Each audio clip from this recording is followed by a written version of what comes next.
Sure, Judaism's fine, but just say there's something better out there. Amen. Welcome guests to our Friday night Shabbos table. John, what religion did you look into for this week? This week I thought I'd look into Zen Buddhism. Well, Sarah, how compatible do you think John would be with Zen Buddhism? See, I don't think there's any compatibility there whatsoever because John, as we both know, is extremely hyperactive. So for him to be able to sit still and focus for that period of time, I just don't think it's ever going to happen. Johnny, what do you think? Yes, I thought he was the great un-Zen, and I could see why that guy loved walloping him with a stick too. I think he annoyed everyone in the whole temple, and I would have liked to have hit him also. Humphrey?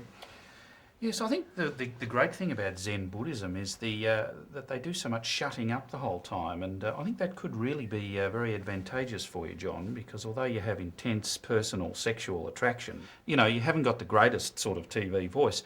You know those Zen Buddhists, on the last night, they all got drunk.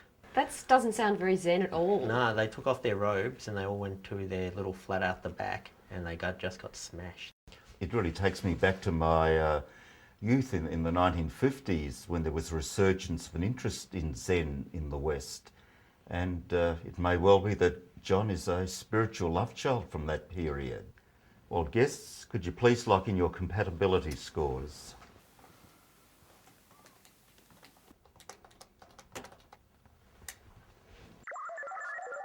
Your compatibility with Zen Buddhism is 46%.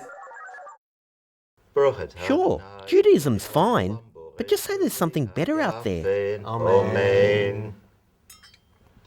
Welcome guests to our Friday night Shabbos table. John, what religion did you look into for this week? I thought I'd look into the Viking religion. Sarah, how compatible do you think John would be with the Vikings? Well, it seemed to be a religion of one, really, didn't it? Just that old soak who was getting stuck into the mead. John doesn't hold his alcohol well at the best of times, so, you know, all that horn drinking, carrying on, you know, not very good. She did use the word panties quite a few times, which I like, but despite that, it's a no-go. John? Very disturbing, calling themselves Vikings. I ought to know. I've got Viking blood pulsating through my veins. They weren't Vikings. They were a bunch of pissed bogan hippies. And the most disturbing bit was at that ceremony, John, how comfortable you seemed. Yes, John, I don't know, you know, in a couple of years' time when you're working at the hot bread shop, and you look back on what happened before this show aired and what happened after, I think you'll be reminded of the Viking word for a ceremony, which is a blot. There was a time when John was little and we actually had mead. We bought a couple of bottles and tried it out, so perhaps that's given him a slight compatibility with the Vikings. Where do you get the meat from? David Jones. They've got a liquor shop in the basement. By the way, that Viking woman was obsessed with Islamic terrorism because she's American, but she had this bizarre theory that the Islamic terrorists were particularly anti-Viking and were trying to wipe out Vikings. And I didn't have the heart to tell her that Osama bin Laden isn't sitting in his cave worrying about her and her horned helmet.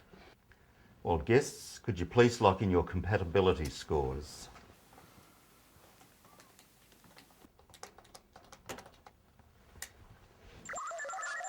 Your compatibility with Vikingism is 37%.